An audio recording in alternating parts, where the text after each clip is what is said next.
Welcome to the Kill Count, where we tally up the victims in all our favorite horror movies and show you how they were made. I'm Chelsea Rebecca, and today we're taking a look at Psycho. No, not that one, the remake from 1998. I have been activated like a sleeper agent. Psycho 98, as I affectionately refer to it, is Gus Van Sant's remake of Alfred Hitchcock's classic from 1960. But this isn't your usual remake or reboot or requel or even reimagining. It's the most one-to-one remake of a horror movie I've ever seen. In fact, it's often said to be a shot-for-shot recreation of the original, but that isn't quite true. Van Sant does sprinkle some differences in. In fact, one person cataloged over 100, from the pattern on the shower curtain to the model of car Marion trades her old one in for. Still, the movie is mostly the same, even reusing Bernard Herrmann's score and Joseph Stefano's screenplay. Some minor changes were made by Stefano himself, mostly updating dialogue to be a bit more modern. You see, if it doesn't gel, it isn't aspic. If it don't gel,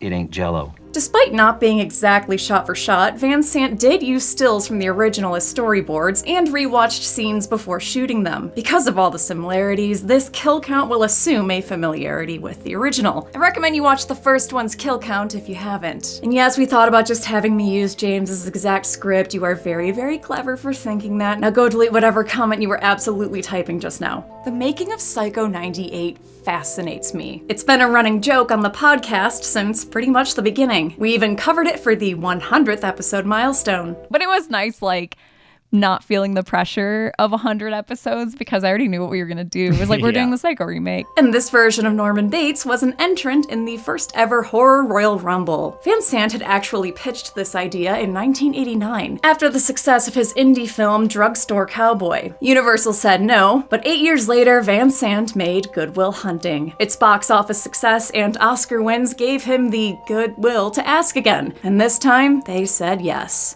All of a sudden, that idea had merit.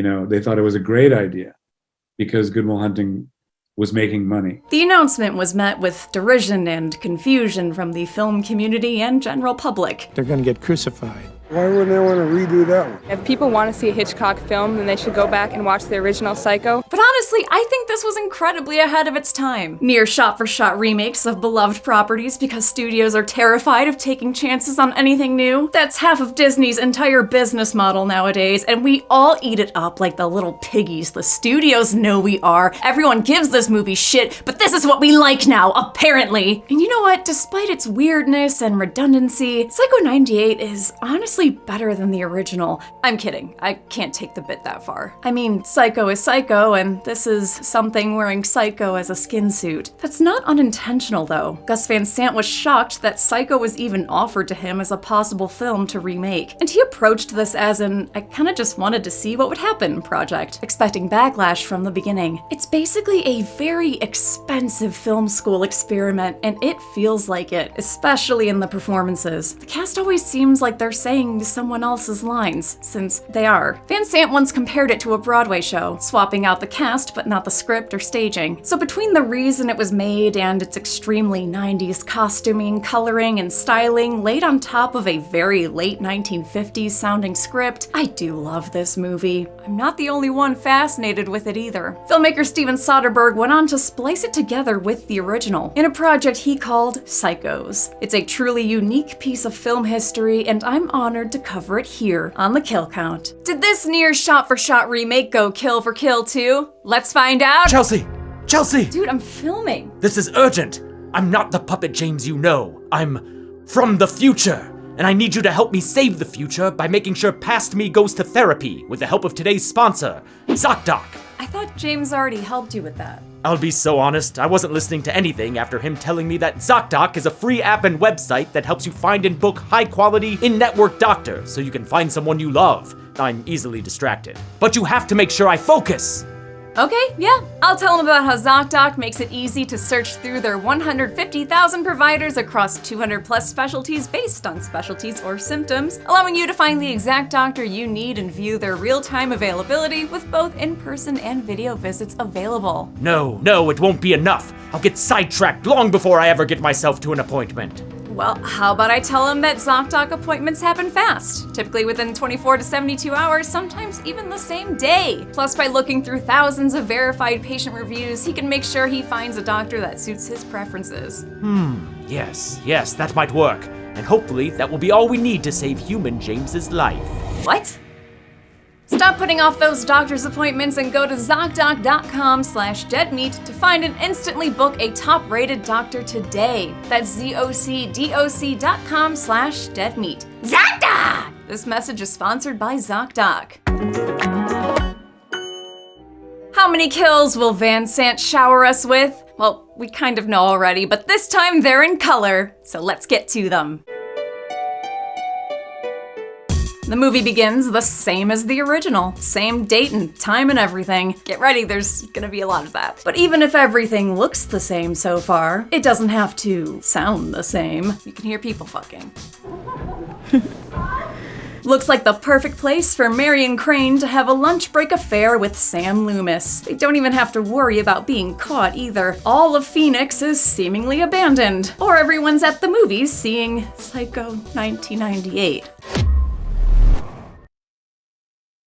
Marion's tired of sneaking around, but Sam can't afford to marry her until he pays off his debts. He's got Eastern promises to keep. Kinda sad she's waiting around for him, but I'm not playing the blame Crane game. No woman could resist that bare butt. Hitchcock broke a lot of Hays Code rules in his original, but not the one about showing cheeks. Marion suits up in a shade of pink that I think looks so good on her, I don't have a joke for that, and heads back to her job as a secretary at a real estate brokerage. She passes by director Gus Van Sant in a cameo, getting scolded by a Hitchcock look-alike in the same spot Hitchcock was standing in back in 1960. She chats with her co-worker who was played by Hitchcock's daughter Pat in the original. Pat was still around when this remake was made and actually endorsed it. The way I feel about it is I'm very flattered, you know, and I know my father would be flattered. Still, this scene out of every scene in this movie feels the most like people LARPing the early 60s. It's like we're seeing an alternate timeline where the late 60s never happened, and cultural mores and the way people talk just kind of frozen time.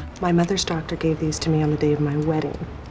Teddy was furious when he found out I'd taken tranquilizers. Marion's boss walks in with big britches businessman Tom Cassidy. He's buying a house on behalf of his daughter, and since he's so big and businessy, he's doing it with cash. $400,000 cash. The amount is updated from $40,000 in the original. Van Sant had to adjust for inflation. Cassidy hits on Marion and tells her they could have a good time in Las Vegas. Playground of the world. What pleasures await Marion in 1998 Las Vegas? Escape to outer space at the Star Trek Experience at the Hilton. Catch Rodney Dangerfield at the MGM Grand Hollywood Theater and give him some respect.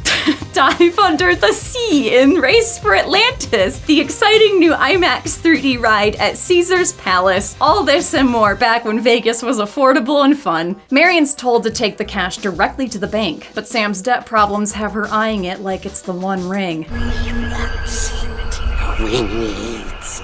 She takes the money to start a new life with him in his hometown of the fictional Fairvale, California. This Marion is played by the late Anne Hesh, last seen on the kill count in I Know What You Did Last Summer. Her Sam Loomis, nope, not that one, is played by Aragorn, son of Arathorn, Viggo Mortensen. Best known, of course, from Leatherface, Texas Chainsaw Massacre 3. On her way there, in an ill-advised vermilion dress, Marion sees Tom Cassidy and her boss headed to a beige suit convention. Boss man catches her eye, setting off an internal panic externalized by the classic Psycho theme. Psycho 98 reuses Bernard Herrmann's original score, with a new arrangement done by Danny Elfman and Steve Bartek. It's mostly the same, but a little faster, which is true for a lot of the film's elements, including its performances and editing. You cut it together the way they originally had it, and then you kind of look at it and go, kind of slow. It's one of the reasons the remake clocks in at 6 minutes shorter than the original, even with all the jerking off added in. Marion hits up all the classic stops on her Psycho road trip. She falls asleep, gets woken up by Lord Raiden, or General Shaw from Welcome to Derry, whichever you prefer, and tries to shake him off by trading her car in for a new one with not Bill Paxton over here.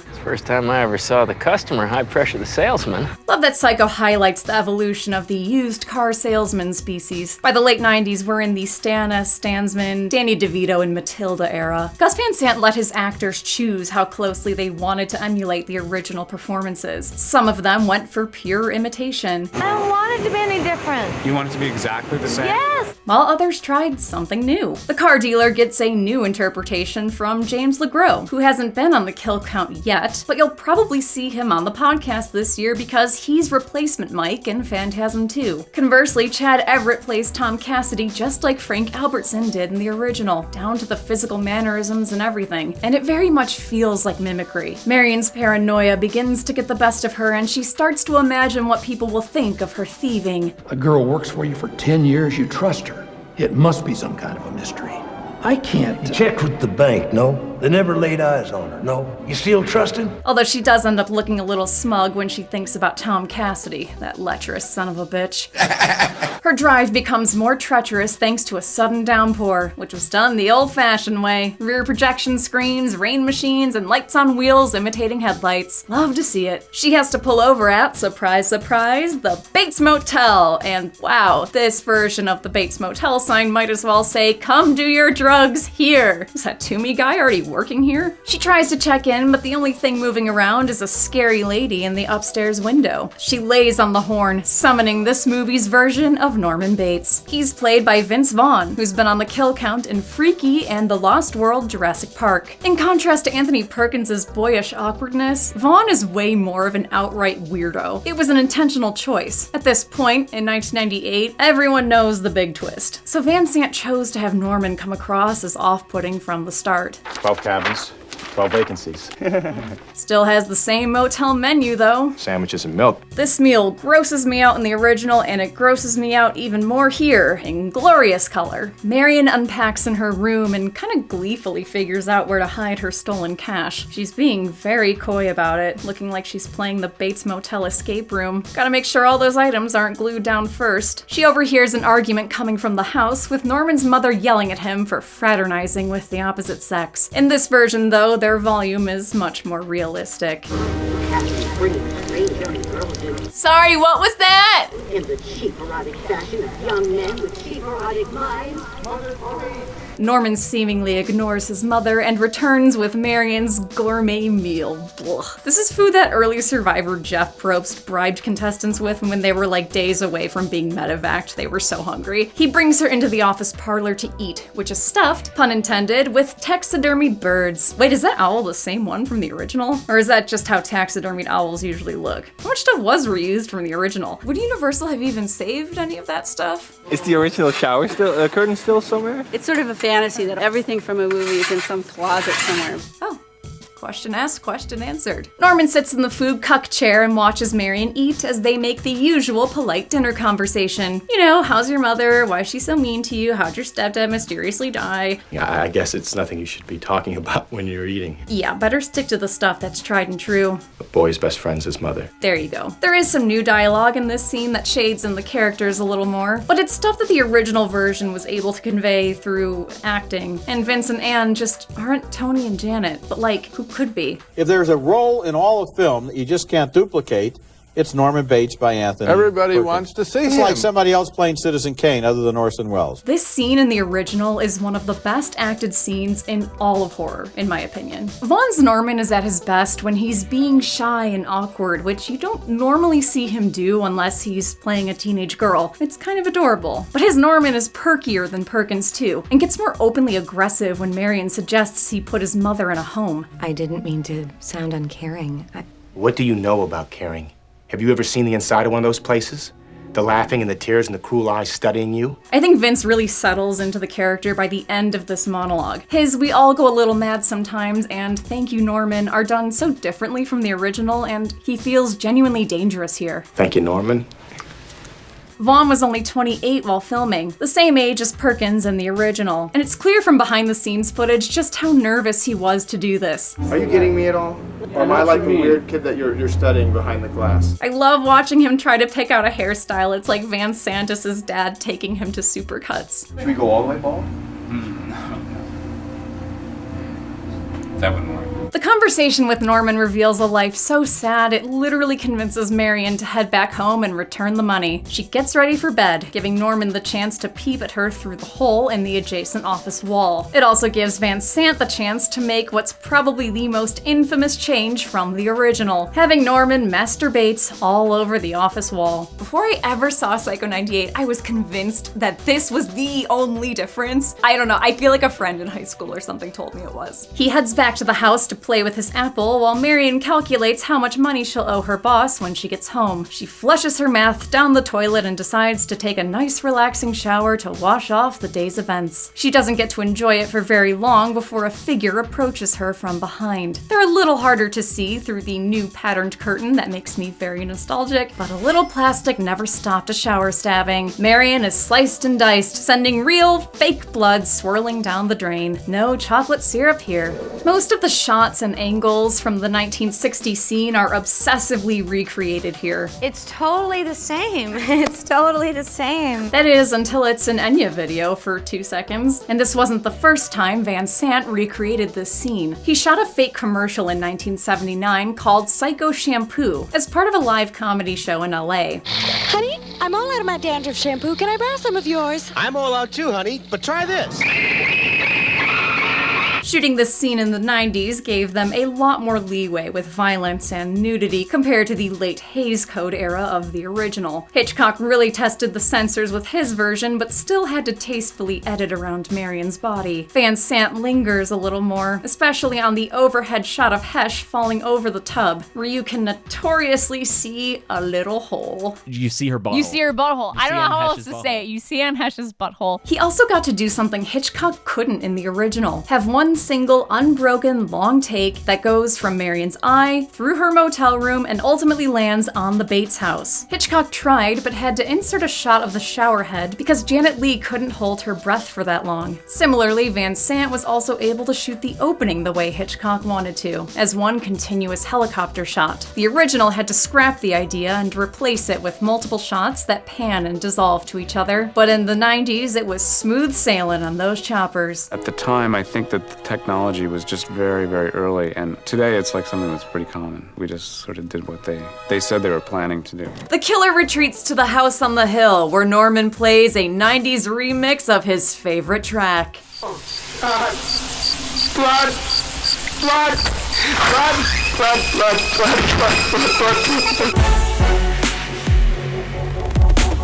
He sprints down to the motel to survey the damage, looking like he's competing in a cheese rolling race. Even something as simple as coming down the stairs was tirelessly compared to the original by Van Sant. Did you see how he's kind of like jogging? Did you see that? Watch this right here. Watch what he does right here, Vince. Watch. He's bouncing. But how come this has turned into an Olympics versus me and Anthony?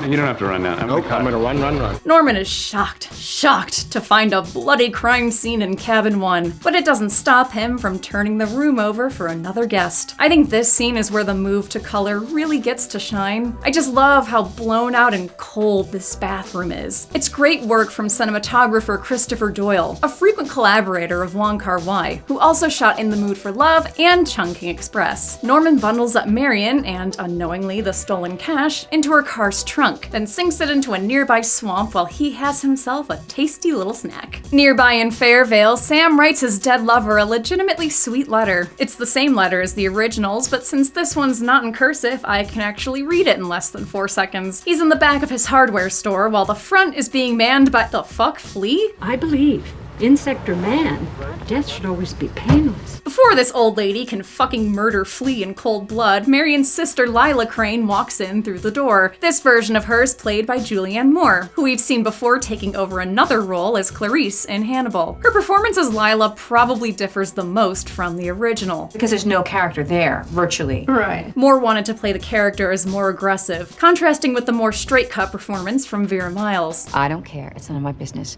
But I want to talk to Marion, and I want her to tell me it's none of my business, and then I'll go! Lila hasn't heard from Marion in days, so she's tracked down Sam to go look for her. She's not the only one either. Hot on her tail is Detective Argabast? Arby's. A PI looking for Marion on behalf of her boss and Tom Cassidy's cash. Since she's not here, he'll have to go a little further. So he montages his way through town talking to people. This Arby's is played by William H. Macy, who's got one of those faces where you just see a mustache on it even when he doesn't have one. Unlike Moore, Macy chose to adhere as closely as possible to the original's performance by Martin Balsam. She's not back there with the nuts and bolts, but she's here in this town. Imitation or not, he's really good in this, but like, yeah, no shit. He winds up at the Bates Motel, where Norman's one chain necklace and a fanny pack away from a perfect cosplay of The Rock. He tries to play it cool, but it's not long before starts to smell what Norman Bates is cooking. To make matters worse, he recognizes Marion's handwriting in the guest book and the alias she used, inspired by her boyfriend Sam. Caught in a lie, Norman is forced to admit that Marion did make a stop at the motel. He doesn't do a great job answering Arby's $5 roast beef's questions. After she left, she didn't come back.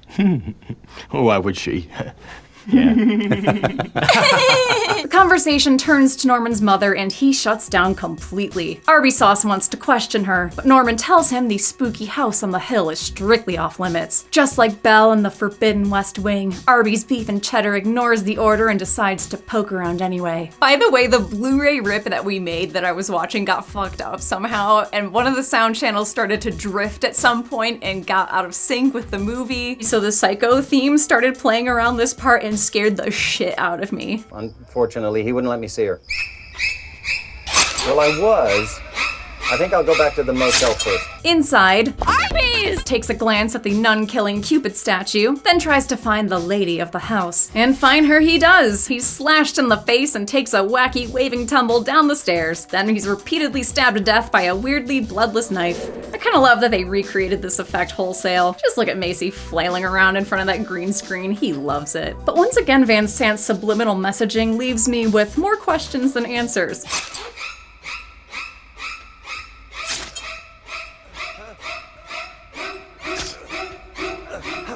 Is this his life flashing before his eyes like a cow in a horny home movie? It's very Videodrome, and I don't know, maybe someone should look into it. Lila gets worried when she doesn't hear back from Arby's two-piece peach cobbler roll, so Sam hits the road and checks things out for himself. When he gets to the Bates Motel, it's seemingly vacant of both owner and detective, but if he wanted to, Sam could find both of them down by the swamp. Or in the swamp, in Arbogast's case. I'm using his real name now, okay? He's dead, have some fucking respect. With their PI MIA, Sam and Lila decide to get the sheriff involved. He's played here by the late Philip Baker Hall, frequent Paul Thomas Anderson collaborator. For some reason, this poster of his face hung on the wall of our apartment bathroom for years. Why was that again?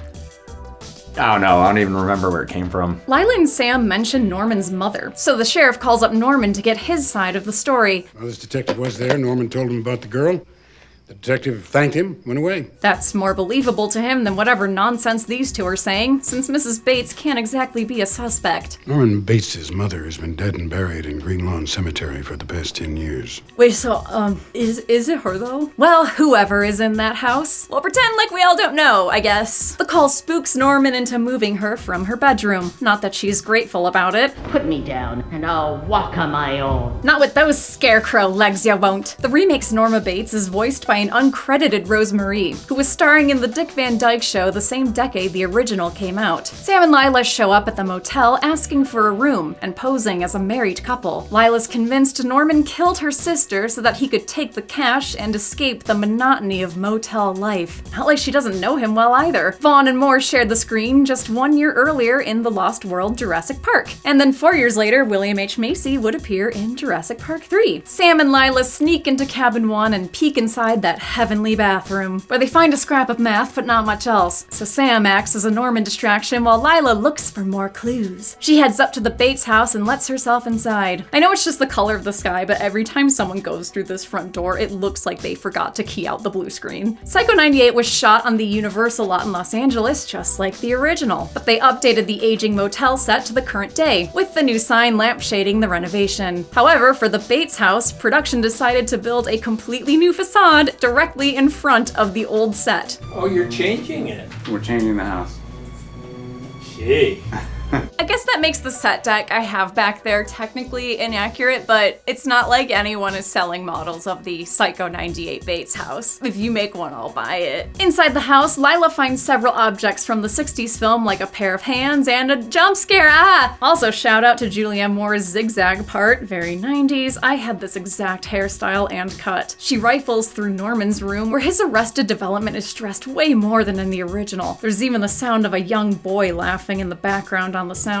Maybe he's titillated by what else she finds, cause it's Nudie Magazine! Just wanted to remind you that this Norman is constantly jorking it. Norman is currently trapped with Sam in awkward bro time, but he gets tired of the conversation and cuts short with a golf club. Lila spots Norman bounding towards her, so she heads downstairs into the house's fruit cellar. It mostly looks familiar, except this one comes with a man cave. Do not touch anything in there. She finds Mother's extra gross corpse with bugs crawling in and around her face, thanks to a prosthetic made by Rick Baker. But James says she's still too skelly to put on the kill count. Norman rushes in, revealing himself to have been Mother this whole time for like the 3 people watching who didn't know. And she's a hot blonde this time. He dolly zooms toward Lila with a knife, but a recovered Sam arrives to tackle him to the ground. Lila joins the boogie fight and kicks Norman in the face, allowing them to subdue the motel murderer. Norman's taken to the local courthouse where he's questioned by a psychiatrist played by Robert Forster, who's in a ton of stuff, but I always associate him with Jackie Brown and that one clip from the Eric Andre show. Get that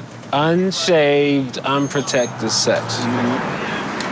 What kind of a show is this? He looks just like the other guy, but is a big improvement, if only because he shows some basic decency to Lila. Did he kill my sister? Yes. Sorry. Wow, even threw in an I'm sorry. Way better than this future Arkham inmate in the original. Did he kill my sister? Yes. And no. He explains that after his father died, Norman was left taking care of his mother. But when she found a new man, he didn't feel fabulous. He felt betrayed. So he poisoned them both, stole his mother's body, and preserved it like one of his taxidermied birds. Keeping your mom's corpse in your house isn't exactly good for the soul, so Norman eventually snapped, developing a split personality. It was his mother half that came to the surface when he rubbed one out to Marion, leading to his killing spree. He tried to be his mother. And now he is. We check back in with Norman, who's been fully taken over by his Norma persona. They'll see. They'll see and they'll know. And they'll say, why she wouldn't even harm a fly. The movie ends the same way as the original, with a car getting dredged out of the swamp. Except this time, the shot goes on for way longer and even plays beneath the closing credits. Daring today, aren't we, Gus? How many guests checked out of their lives at the Bates Motel? Let's find out and get to the numbers. Chelsea! Yes, Mother? Let me do the numbers. Oh, of course, Mother.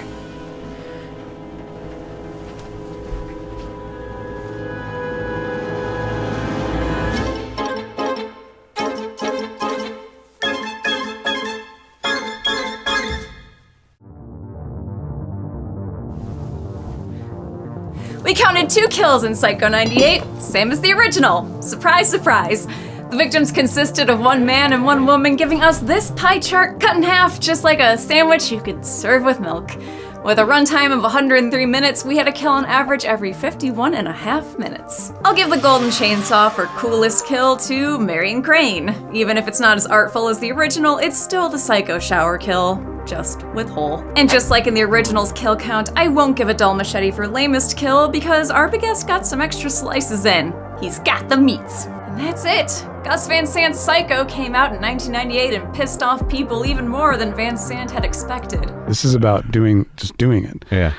And then I thought, it doesn't matter if they kill me. And then later when I got killed, it hurt. He later said the project didn't really work and that he didn't learn anything from doing it, but that at least it exists as a failed experiment for weirdos like me to discuss. Next week, James returns to hosting duties with an episode so secret we're not even doing a trailer for it. Until I see you again, I'm Chelsea Rebecca.